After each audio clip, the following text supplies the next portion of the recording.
Hey tout le monde, j'espère que vous allez bien. Aujourd'hui on se retrouve pour une nouvelle vidéo et cette semaine je vous avais demandé de choisir entre deux thèmes de vidéo, donc soit les clubs au Japon, soit comment lire un manga en japonais. Donc vous avez choisi comment lire un manga en japonais, c'est ce qu'on va faire aujourd'hui. Si vous voulez voter pour les prochains thèmes de vidéo, des fois quand je fais des sondages, n'hésitez pas à aller me suivre sur mon Twitter ou sur mon Instagram, je vous mets les liens en description. Donc enfin bref, aujourd'hui on va parler manga, j'espère que ça vous plaira, c'est parti.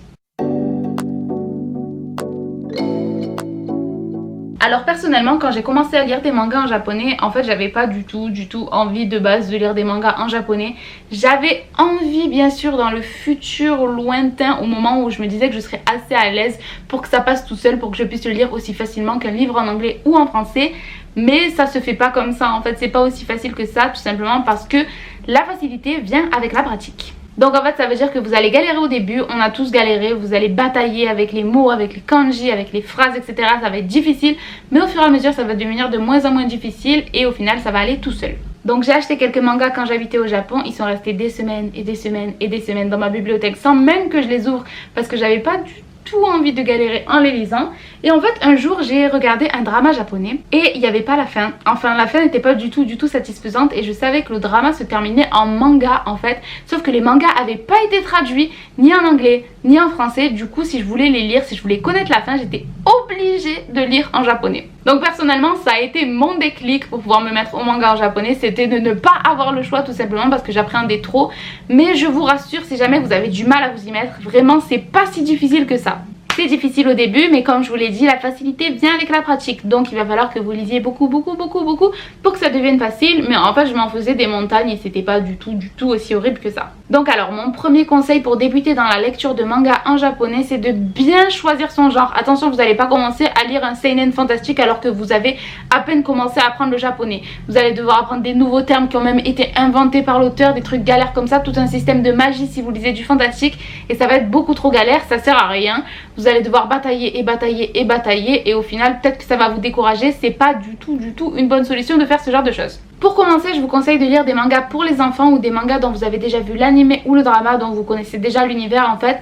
Pas trop de trucs fantastiques, pas trop ce genre de choses, des choses assez simples en fait, je sais pas, des slice of life, des trucs qui se passent au lycée, ce genre de choses, pas des trucs extravagants non plus, parce qu'il faut quand même commencer par la facilité pour y aller au fur et à mesure je trouve. Alors le manga dont je vous parlais tout à l'heure et par lequel j'ai commencé moi, c'est Hana no Chihare, c'est un spin-off de Hana Yori Dango. Le drama est très connu, donc peut-être que vous l'avez déjà vu. Moi je n'ai pas lu le manga du premier drama Hana Yori Dango. J'ai regardé Hana no Chihare, j'ai lu le premier tome, ensuite voilà, j'ai regardé le drama et ensuite j'ai lu la suite en manga parce que je n'avais pas le choix, donc du coup c'était pas encore sorti ni en français ni en anglais, et du coup ça m'a beaucoup aidé parce que j'étais déjà dans l'histoire, je connaissais déjà les personnages, je connaissais déjà à peu près tout ce qui se passait, voilà, les trames scénaristiques on va dire, et du coup c'était beaucoup plus facile pour, disons, m'immerser dans l'histoire et un petit peu mieux comprendre le manga, même quand je comprenais pas certains mots ou certaines phrases. Et c'est de ce drama dont je vous parlais tout à l'heure en vous disant que je voulais connaître la suite et que c'est pour ça que j'ai lu le manga. Je vous conseille vraiment de regarder le drama Hana Yori Dango si vous ne l'avez pas vu, c'est quand même un drama culte japonais. Hana no Chihare, c'est un spin-off que je vous conseille de regarder si vous avez apprécié Hana Yori Dango, et ensuite peut-être que ça vous motivera à lire le manga, peut-être en japonais, je ne sais pas, mais en tout cas moi j'ai beaucoup aimé. Donc voilà, ça c'était mon premier conseil, donc de bien choisir le style, de bien choisir le genre, de pas vous lancer dans des trucs trop compliqués dès le début pour pas vous décourager. Mais j'ai plusieurs autres choses à vous dire sur carrément le japonais dans le manga, voilà, la manière dont c'est écrit. Alors il y a plusieurs catégories, je ne peux pas vraiment dire catégorie parce que c'est pas vraiment ça, mais en gros il y a plusieurs styles d'écriture du japonais à l'intérieur des mangas qui vont faciliter ou non la lecture pour les gens qui ne connaissent pas forcément énormément de kanji, donc pour nous les gens qui apprenons le japonais. C'est pas destiné à nous bien entendu, mais en gros ça peut quand même faciliter la lecture pour nous quand on ne connaît pas forcément les 2000 kanji courants du japonais. Donc quand vous êtes débutant ou intermédiaire en japonais, je vous conseille de commencer par lire un manga qui a des furigana. Les furigana, qu'est-ce que c'est? Ce sont les petites lectures en hiragana ou katakana à côté des kanji qui sont difficiles, ou alors à côté de tous les kanji selon les mangas.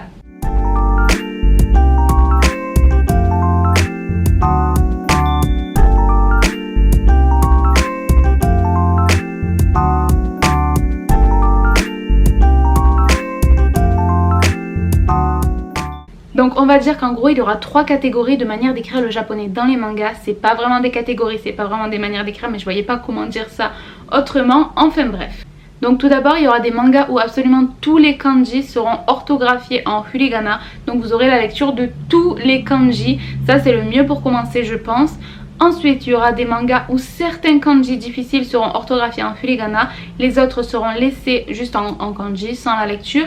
Et enfin il y aura des mangas où il y aura absolument aucun kanji qui sera en hiragana excepté les noms propres, les trucs vraiment compliqués. Et les noms propres c'est assez difficile même pour les japonais. Donc en général c'est orthographié en hiragana la première fois et après c'est plus orthographié. Donc quand vous achetez un manga, que ce soit au Japon, peut-être sur Amazon, souvent vous pouvez lire les premières pages pour voir un petit peu comment c'est.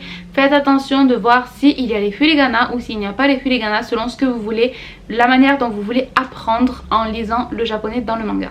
Donc voilà, ça dépend aussi de votre niveau, il faut aussi que vous vous évaluez un peu pour savoir si vous êtes à un niveau suffisant pour pouvoir lire les mangas sans les hiragana ou si vous en avez encore besoin. Donc voilà, ensuite c'est votre propre choix de savoir quelle catégorie de manga vous voulez acheter. En parlant d'acheter des mangas en japonais, si vous passez au Japon, je vous conseille vraiment de vous rendre à Book Off. Il y en a énormément dans presque tous les quartiers des grandes villes je dirais. C'est là où j'ai acheté absolument tous mes mangas parce que c'est vraiment pas cher. Il y a énormément de mangas à juste 80 centimes, donc 100 yens le manga. J'en ai acheté beaucoup. La quasi-totalité de mes mangas viennent de là-bas, le reste vient de Mercari. C'est quelque chose sorte le bon coin japonais. C'est plus facile à utiliser si vous habitez directement au Japon puisqu'il vous faut l'adresse etc. puisqu'on va vous le livrer. Donc ça, utilisez-le si vous habitez au Japon. Sinon allez à Book Off, c'est super aussi du coup pour acheter des mangas. Il y a énormément de choix. C'est d'occasion mais tout est de super qualité. Donc comme vous pouvez le voir, absolument tous mes mangas viennent de là-bas et ils sont top.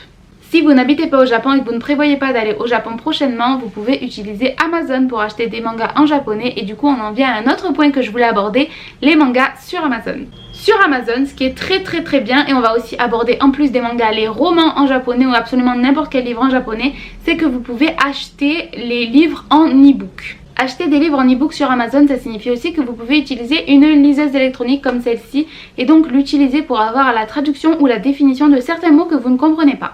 Si vous avez une liseuse électronique, je suppose que vous le savez déjà, mais lorsque vous lisez quelque chose là-dessus, vous pouvez sélectionner le mot, donc que ce soit en anglais, en japonais ou même en français si vous voulez, et ça vous donnera soit la traduction, soit la définition, ce qui est super utile quand vous apprenez une langue étrangère. Donc quand il y a un mot que vous ne comprenez pas, un kanji dont vous ne connaissez pas la lecture ou le sens, vous pouvez sélectionner le mot directement sur la liseuse électronique et ça vous donnera la lecture, la définition ou la traduction selon ce que vous sélectionnez. Du coup les mangas personnellement j'essaie de les acheter en format papier, mais tout ce qui est roman, tout ce qui est un petit peu plus difficile à lire, qui demande un vocabulaire un petit peu plus développé, un petit peu plus précis, j'utilise ma liseuse électronique, comme ça je peux directement rechercher le mot et ça me permet de l'apprendre et de comprendre aussi la phrase vu que je ne connais pas encore les kanji, ça m'aide à les connaître.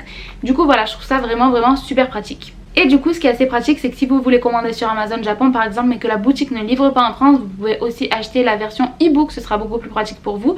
Du coup vous pourrez quand même lire le manga même si la boutique ne livre pas en France. Donc voilà, je conseille vraiment la liseuse électronique, je trouve que c'est vraiment un outil super pratique. Vous pouvez aussi lire des livres électroniques sur iPad par exemple ou sur tablette ou même sur téléphone, et je pense qu'il doit y avoir un moyen d'avoir la traduction ou la définition des mots comme sur liseuse, mais je ne connais pas ce moyen là, je suis désolée, je ne peux pas vous en dire plus. Parfois aussi vous pouvez utiliser des groupes Facebook de gens qui apprennent le japonais, de gens qui sont fans des mangas etc. Puisqu'il y aura des gens qui seront allés au Japon, qui auront acheté des mangas japonais et qui vont les revendre. J'ai vu ça plusieurs fois sur Facebook, donc n'hésitez pas à passer voir si vous voulez acheter des mangas en japonais qui soient donc en format livre physique. Ça peut être un endroit intéressant pour en trouver. Je voulais aussi rajouter un dernier petit conseil parce que voilà, la lecture des mangas en japonais c'est quand même quelque chose d'assez passif. Vous travaillez votre compréhension sans vraiment travailler votre expression. Si vous voulez travailler votre expression en utilisant les mangas ou les animés, vous pouvez par exemple créer un compte fan sur Twitter ou sur Instagram ou quelque chose du genre où vous posterez intégralement en japonais pour pouvoir discuter avec d'autres fans japonais. Si vous voulez des conseils sur comment utiliser les réseaux sociaux pour travailler le japonais, pour discuter avec des japonais, etc., n'hésitez pas à me le dire en commentaire.